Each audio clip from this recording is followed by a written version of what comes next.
Avez-vous déjà eu l'impression d'avoir fui quelqu'un qui vous a blessé pour le voir réapparaître de temps en temps avec un nouveau visage, une nouvelle excuse, une nouvelle tentative de revenir dans votre vie? Si vous avez été en couple avec un narcissique, vous savez de quoi je parle. Car le jeu ne s'arrête pas quand vous partez. Le vrai jeu commence quand vous décidez de ne plus revenir. C'est alors que le narcissique active ses mécanismes les plus manipulateurs pour vous piéger à nouveau. Et si vous ne savez pas les reconnaître, vous pourriez retomber sans vous en rendre compte. Aujourd'hui, je vais vous révéler les 7 tactiques les plus courantes, les plus dangereuses et les plus subtiles utilisées par les narcissiques pour vous reconnecter à vous-même. Et je vous assure que si vous regardez cette vidéo jusqu'au bout, vous comprendrez comment vous protéger émotionnellement et rester ferme dans votre décision de partir. Car lorsque vous comprenez le jeu, vous cessez d'être la pièce maîtresse et devenez celui qui dirige votre propre échiquier. Cette vidéo est un avertissement, mais c'est aussi un outil. Vous n'êtes pas là par hasard. Vous êtes là parce que quelque chose en vous ne veut plus répéter ce cycle. Peut-être l'avez-vous déjà vécu, peut-être le vivez-vous actuellement. Ou peut-être constatez-vous qu'un proche est empêtré dans cette toile émotionnelle que le narcissique tisse de mots doux, de promesses creuses et de gestes calculés. Aujourd'hui, nous allons déconstruire ces tactiques. Nous allons les nommer. Car quand une chose porte un nom, elle perd de son pouvoir. Et quand vous voyez les choses clairement, personne ne peut vous utiliser comme une marionnette émotionnelle. Préparez-vous, car ce ne sera pas confortable, mais ce sera libérateur. Nostalgie, édité. Le premier geste du narcissique n'est pas une attaque frontale, mais une caresse déguisée en souvenir. Sa tactique initiale est de réveiller un désir sélectif, celui qui adoucit les aspérités du passé. Ils ne réapparaissent pas avec des excuses sincères, ni un objectif clair, mais avec une phrase simple mais chargée de sens. « Je me suis souvenu de toi aujourd'hui ». Parfois, il s'accompagne d'une chanson partagée, d'une vieille photo de voyage ou d'une anecdote apparemment anodine. C'est un message apparemment innocent, presque tendre, mais qui vise en réalité quelque chose de plus profond. Réactiver votre côté émotionnel, rouvrir la porte que vous avez tant travaillé à fermer. Il ne cherche pas à renouer avec la vérité, mais à utiliser le plus vieux piège émotionnel du monde. Vous faire croire que ce que vous avez vécu n'était peut-être pas si terrible. Cependant, ce retour n'est pas une exploration sincère du passé, mais plutôt une manipulation calculée. La nostalgie offerte est montée, comme un film, avec des coupes précises qui éliminent les scènes inconfortables, les cris, les larmes, les doutes constants. Il ne conserve que ce qui était moyennement beau ou tolérable pour construire un mirage qui ébranle votre jugement. En vous rappelant les pauvres, le narcissique tente de vous inculquer l'idée que c'est peut-être vous qui avez exagéré, qui n'avez pas su apprécier, qui avez fui sans raison. Mais en réalité, il déforme le récit partagé afin que vous remettiez en question votre décision, que vous doutiez de votre mémoire et finalement de vous-même. Cette manipulation émotionnelle n'est pas un acte naïf ou spontané. C'est une stratégie consciente, souvent répétée, qui cherche à vous déstabiliser sans assumer de réelles responsabilités. La nostalgie modifiée fonctionne comme un piège déguisé en affection. Elle vous rapproche pour affaiblir vos défenses, vous faire vous exposer à nouveau, vous ouvrir la possibilité de prendre le contrôle. Alors, lorsque ces messages remplis de souvenirs sélectifs vous parviennent, respirez et souvenez-vous pourquoi vous avez dû partir. Souvenez-vous combien il a été difficile de guérir, car la nostalgie authentique embrasse honnêtement tout ce que vous avez vécu, tandis que la nostalgie modifiée n'est qu'une autre forme de manipulation émotionnelle déguisée en tendresse. Le déguisement du changement. Les jours, les semaines, voire les mois, passent. Vous prenez de la distance, vous commencez à vous reconstruire petit à petit. Le silence vous permet de voir clair et la douleur s'atténue. Juste au moment où vous commencez à vous recentrer, ce message apparaît, apparemment teinté d'introspection. J'ai suivi une thérapie. Je suis en train de changer. T'avoir perdu m'a ouvert les yeux. Ces mots font directement appel à votre espoir, à cette part vulnérable de vous qui veut croire que les autres peuvent se transformer. Ce message n'arrive pas par hasard, ni avec une humilité sincère. Il arrive au moment précis où ils sentent que vous les laissez partir, qu'ils n'occupent plus cette place prioritaire dans votre vie.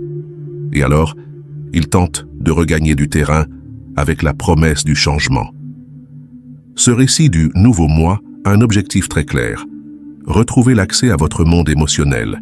Ils ne recherchent pas tant le pardon que la reconnexion.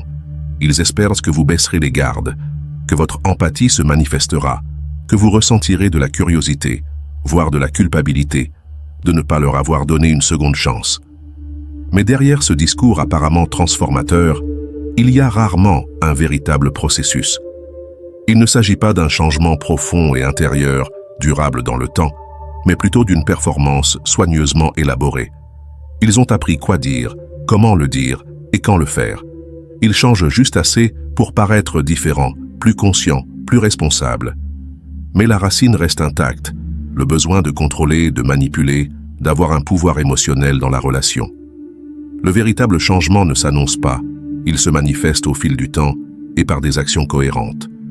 Il n'a pas besoin d'être convaincu par des mots, car il se ressent dans la façon dont une personne agit, respecte et répare. Dans ces cas-là, le prétendu changement est plutôt un déguisement, un masque tissé de phrases apprises, de gestes répétés, destinés à vous embrouiller et à vous faire douter. Et c'est là que réside le véritable danger. Car si vous ouvrez à nouveau la porte à une promesse creuse, vous risquez de retomber dans le même cycle, mais cette fois avec moins de certitude. N'oubliez pas, changer, ce n'est pas dire « j'ai changé », c'est cesser de nuire, même quand personne ne regarde. Contact occasionnel, déguisé. Il existe un mouvement qui semble innocent, presque hors de propos, mais qui est pourtant plein d'intention, le contact occasionnel. Après un moment sans parler, ce message inattendu, bref et apparemment trivial apparaît. Avez-vous laissé une veste ici? Vous souvenez-vous du mot de passe de ce conte que nous avons utilisé? Quel film avez-vous recommandé cette fois-là? Il n'y a aucune excuse, aucune mention directe du passé, aucune référence émotionnelle explicite. C'est juste une question vague et décontextualisée. Mais ne vous y trompez pas, la question n'est qu'un déguisement. Le véritable motif est autre. Ils ne cherchent pas vraiment à dissiper ce doute. Ils veulent voir si vous êtes toujours là, si vous répondez toujours, si vous êtes toujours prêt à prêter attention à leurs paroles. Ce type de contact fonctionne comme une petite expérience émotionnelle. C'est leur façon de tâter le terrain sans s'engager, sans trop s'exposer. Si vous répondez, même froidement ou avec indifférence, ils l'interprètent comme un signe qu'ils ont encore une chance d'entrer en contact avec vous. Peu importe que votre réponse soit brève ou distante, ce qui compte pour eux, c'est que vous réagissiez encore. Pour le narcissique, l'attention est synonyme de pouvoir, et toute réponse valide sa conviction qu'il peut encore vous influencer. Il ne recherche pas la conversation, mais la confirmation. C'est comme jeter une pierre contre une fenêtre et attendre que quelqu'un ouvre le rideau pour regarder dehors. Derrière cette tactique se cache un besoin constant de contrôle et de validation. Le narcissique ne supporte pas l'idée d'avoir complètement perdu accès à vous, alors il recourt à ce type d'approche déguisée en banalité. Ce sont des tentatives de réactiver la dynamique antérieure sans avoir à accepter la faute ni à montrer sa vulnérabilité. Et c'est là que réside le véritable risque. Si vous n'êtes pas pleinement conscient des implications de ce message apparemment innocent, vous pourriez tomber dans le piège de croire qu'il s'agit d'une simple politesse ou d'un geste anodin. Mais chacun de ces contacts vise à évaluer votre état émotionnel, votre disponibilité et, surtout, votre niveau de résilience. Il est donc important de reconnaître que parfois, le silence n'est pas synonyme de froideur. C'est une protection. Chantage émotionnel. Dans cette phase, la manipulation prend une forme bien plus sombre et difficile. Le chantage émotionnel. Le narcissique, qui paraissait auparavant indifférent, voire arrogant, apparaît soudain brisé, dévasté, soi-disant vulnérable. Il vous écrit en vous disant qu'il n'arrive pas à dormir, que la culpabilité le ronge, qu'il est déprimé ou qu'il a des idées noires. Il parle de sa souffrance sur un ton presque confessionnel, comme s'il ouvrait son âme. Mais cette apparente fragilité ne naît pas d'un réel besoin de guérison ou de prise de responsabilité. Il s'agit d'une tactique visant à vous désarmer, à perturber votre processus de guérison et à faire appel à votre part la plus noble, votre empathie. Il veut vous faire sentir que votre distance le détruit, que votre silence le précipite dans l'abîme. Ainsi, sans s'en rendre compte, il commence à faire reposer son bien-être émotionnel sur vos épaules. Ce type de manipulation est particulièrement cruel car il se déguise en vulnérabilité. Ils vous font croire que vous avez affaire à une personne repentante, en crise, qui reconnaît enfin ses erreurs. En réalité, ils ne cherchent pas à réparer les dommages causés, mais à reprendre le contrôle sur vous par une autre voie, la compassion. S'ils ne parvenaient pas à vous retenir par des promesses ou des souvenirs auparavant, ils tentent maintenant d'y parvenir par la douleur. C'est un jeu émotionnel qui vous met dans une situation quasi impossible. Si vous ne réagissez pas, vous paraissez insensible. Si vous réagissez, vous risquez de vous retrouver à nouveau pris au piège de leur toile. Le but n'a jamais été de vous guérir, mais plutôt de vous entraîner à nouveau dans leur chaos émotionnel, vous faisant prendre leur déséquilibre pour du véritable amour. Il est important de comprendre que la douleur des autres n'est pas toujours authentique lorsqu'elle est utilisée comme un outil de contrôle. Vous n'êtes ni un thérapeute, ni un sauveur, ni responsable de la guérison de la personne qui vous a blessé.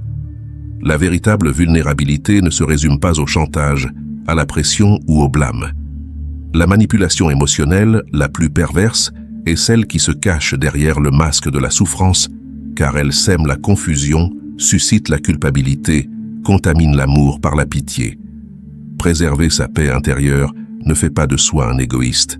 Au contraire, c'est un acte de lucidité et d'amour-propre. Et si quelqu'un a besoin d'être sincère, il doit la chercher là où elle doit être, sans vous entraîner dans sa tourmente. Ne laissez pas le masque de la douleur brouiller le souvenir des dommages. Le triangulateur. Cette tactique, bien que plus silencieuse, est profondément stratégique et calculatrice. Le narcissique ne vous contacte pas directement, ne vous demande pas de revenir, ni ne parle de ce qui s'est passé. Au lieu de cela, il commence à construire un récit public, des photos avec une nouvelle personne, des messages ambigus sur le fait d'avoir trouvé la paix, des phrases qui sous-entendent épanouissement, bonheur et amélioration. Mais l'essentiel n'est pas ce qu'il publie, mais son intention. Chaque histoire, chaque image, chaque petit geste est conçu pour que vous le voyiez. Ce n'est pas de la spontanéité, c'est une provocation émotionnelle soigneusement élaborée. Ils ne cherchent pas à partager leur bonheur, mais plutôt à provoquer une réaction en vous. Ils veulent que vous vous demandiez si vous étiez le problème, si cette nouvelle personne est meilleure, plus aimée, plus valorisée que vous ne l'avez jamais été. Le véritable objectif derrière cette démarche n'est pas de reconstruire sa vie de manière authentique, mais de vous déstabiliser émotionnellement. Le narcissique sait que la jalousie peut être une arme puissante et que la comparaison peut semer de profonds doutes dans votre processus de guérison. Le nouveau partenaire n'est pas tant une véritable connexion qu'un outil de manipulation. Il est utilisé pour réactiver votre attention, pour vous donner l'impression d'avoir perdu quelque chose de précieux, que quelqu'un d'autre profite désormais de ce que vous avez gâché. Mais cette nouvelle personne est également en danger, car elle est involontairement entraînée dans une dynamique toxique. Il ne s'agit pas d'une relation authentique, mais d'une relation mise en scène. Une extension du jeu narcissique qui exige une validation et un contrôle constant déguisé en affection. Il est essentiel de reconnaître cette tactique pour ce qu'elle est réellement, un piège émotionnel. Tomber dans ce piège, c'est régresser, remettre sa valeur en relation avec l'autre et son besoin d'approbation. Si quelqu'un a besoin de mettre en avant une nouvelle relation pour vous faire souffrir ou réagir, ce n'est pas du bonheur qu'il manifeste, mais un manque. Ne confondez pas spectacle et amélioration. Le véritable amour ne se construit pas sur la comparaison, ni sur le besoin de prouver quoi que ce soit aux autres. Alors, si vous voyez ces messages, ces allusions, rappelez-vous, ce n'est pas un signe d'évolution, c'est le cri désespéré de quelqu'un qui a encore besoin de votre regard pour se sentir important. Ne lui donnez pas ce pouvoir. La victimisation parfaite. Lorsque le narcissique réalise qu'il ne peut plus vous piéger avec des souvenirs, des promesses ou des transformations apparentes, il recourt à une stratégie plus subtile, mais tout aussi destructrice, la victimisation. Incapable de vous atteindre directement, il décide de manipuler la perception des autres. Il commence à raconter sa version soigneusement éditée, dans laquelle il apparaît comme le blessé, l'abandonné, l'incompris. Ils parlent à des amis communs, publient des commentaires sur les réseaux sociaux et peuvent même aborder des personnes proches de vous sur un ton triste. Ils disent que vous êtes parti sans explication, que vous les avez quittés sur un coup de tête, que vous n'avez jamais apprécié ce qu'ils avaient. Leur objectif est clair: façonner le récit en leur faveur pour obtenir du soutien, de la compréhension et surtout jeter le doute sur votre version des faits. Cette tactique a un effet insidieux car ils cherchent non seulement à manipuler les autres, mais aussi vous. Si vous entendez souvent que vous avez été injuste, froid ou irrationnel, le doute peut commencer à s'installer. Vous vous demandez si vous avez été vraiment dur, si vous auriez pu agir différemment, si vous avez exagéré le mal subi. Le narcissique joue sur votre besoin d'être compris, sur votre sensibilité et votre sens de la justice. En faisant des autres des juges silencieux, il cherche à vous isoler émotionnellement et à vous désarmer.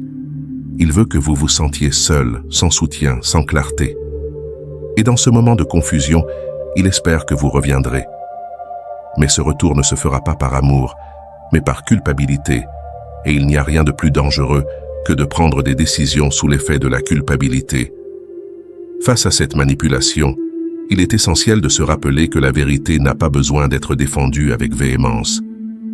Vous n'avez pas à justifier votre histoire encore et encore, ni à convaincre ceux qui choisissent de croire à une version commode. La vérité ne gagne pas toujours en popularité, mais elle vous apporte la paix lorsqu'on la défend avec constance. Votre expérience est valable, même si les autres ne la comprennent pas. L'intégrité ne se sacrifie pas pour plaire aux autres.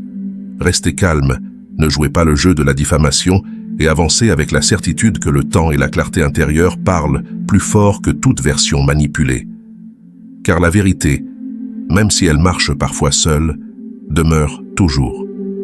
Le retour final, qui n'est jamais définitive. Il arrive un moment où le narcissique joue sa dernière carte, lorsque toutes les autres stratégies échouent. Nostalgie truquée, changement déguisé, chantage émotionnel, victimisation. Alors la prétendue conclusion apparaît, un message qui dit « Je voulais juste te dire au revoir. C'est la dernière fois que je t'écris. Je ne veux plus te déranger, j'avais juste besoin de te dire ça. » À première vue, cela ressemble à une capitulation. Le ton est presque résigné, voire mature. Mais en réalité, il s'agit d'une provocation émotionnelle très calculée. Ce qu'ils recherchent, ce n'est pas de clore un cycle, mais de susciter une ultime réaction. Ils veulent que vous ayez l'impression de les perdre à jamais, que vous faites peut-être une erreur en ne répondant pas, que cette fois, ils sont peut-être sincères. C'est un acte final, espérant un attentisme de votre part. Ce message n'est pas un véritable au revoir, mais un piège déguisé en adieu. Il est conçu pour réveiller vos doutes, pour voir s'il reste encore quelque chose en vous, prêt à céder. Si vous répondez ne serait-ce que pour dire « Je te souhaite le meilleur » ou « Prends soin de toi », cela suffit au narcissique. Car il ne cherche pas à tourner la page avec dignité, mais plutôt à rester dans votre esprit, laissant une trace émotionnelle qui entrave votre progression. Chacun de vos mots est perçu comme une porte entr'ouverte, comme une nouvelle occasion de relancer le cycle de la manipulation. Il n'accepte pas une véritable conclusion, car il ne supporte pas de perdre le contrôle, et c'est pourquoi cette dernière fois est rarement la dernière. S'ils parviennent à vous raccrocher, même par un petit geste, ils reviendront avec une autre excuse, une autre dispute, un autre déguisement émotionnel. La véritable fin ne vient pas d'un message d'adieu de leur part. Elle survient lorsque vous décidez de la clore intérieurement, sans avoir besoin de répondre, sans tomber dans les provocations finales. Lorsque vous comprenez que le cycle n'est pas brisé parce qu'ils partent, mais parce que vous choisissez de ne pas les laisser revenir. Cette force, cette clarté, ne se trouve pas dans un texte, mais dans votre conviction que vous méritez la paix. Pas des rebondissements narratifs déguisés en regrets. La dernière fois n'est pas celle qu'ils annoncent. La dernière fois est celle que vous concrétisez par votre silence, votre décision et votre engagement à ne jamais retourner là où vous avez été blessé. Tout ce que vous venez d'entendre ne sont pas des actes d'amour, même s'ils sont parfois déguisés en tels. Ce ne sont pas des gestes sincères, ni des démonstrations de regrets réels. Ce sont des mécanismes de contrôle soigneusement conçus pour vous embrouiller, pour vous maintenir dans un cycle où votre valeur est constamment remise en question et vos émotions au service d'autrui. Le narcissique ne revient pas parce qu'il vous a reconnu comme irremplaçable, mais parce qu'il ne supporte pas de perdre l'accès à ce que vous représentez, la validation, l'attention, le pouvoir émotionnel. Ce qu'il recherche, ce n'est pas reconstruire une relation, mais reprendre le contrôle. Et ce genre de lien ne sera jamais de l'amour, car il est fondé sur la peur et non sur la liberté. Ne confondez pas. Insistance et amour.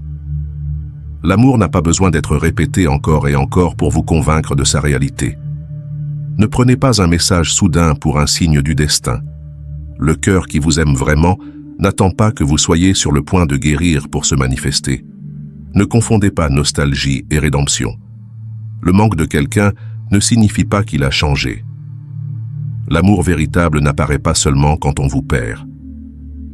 Le véritable amour n'apparaît pas comme une stratégie. Il ne vous fait pas douter de votre perception. Il ne minimise pas vos blessures. Il ne réapparaît pas uniquement pour briser ce que vous essayez de reconstruire intérieurement. Vous méritez des relations saines.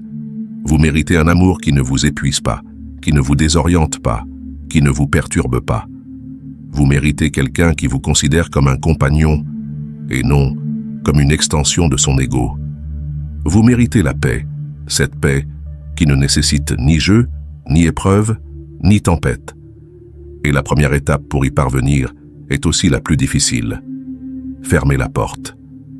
Fermez cette porte par laquelle vous êtes entré tant de fois, avec espoir, et reparti avec encore plus de blessures.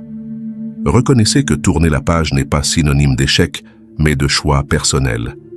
Cette fermeture n'est pas une punition pour les autres, mais un acte d'amour-propre pour vous-même. Le cycle narcissique ne se perpétue que si vous l'alimentez, vos doutes, vos réponses, vos secondes chances. Si vous avez déjà vécu une situation comme celle-ci, vous n'êtes pas seul. Je vous invite à partager votre histoire dans les commentaires. Échangeons, soutenons-nous, car il ne s'agit pas seulement de comprendre le problème, il s'agit de guérir grâce à une reconnaissance partagée. Parfois, mettre des mots sur les choses est déjà une façon de lâcher prise.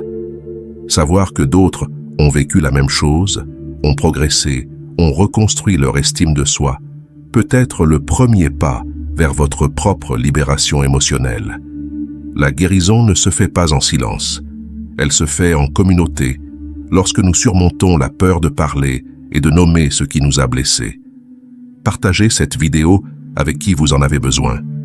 Peut-être qu'une seule vérité, dite au bon moment, peut vous éviter des années de souffrance inutiles. Abonnez-vous pour continuer à explorer ces sujets, relations conscientes, estime de soi, limites, amour-propre. Et surtout, n'oubliez pas ceci, vous n'êtes pas ce qu'ils vous ont fait. Vous n'êtes pas l'écho de leurs paroles, ni le résultat de leur abandon. Vous êtes ce que vous décidez d'être avec ce que vous avez vécu. Et vous avez, en cet instant même, le temps de vous choisir. Car lorsque vous choisissez votre paix, votre dignité et votre guérison, le cycle s'achève. Et une nouvelle histoire commence, la vôtre.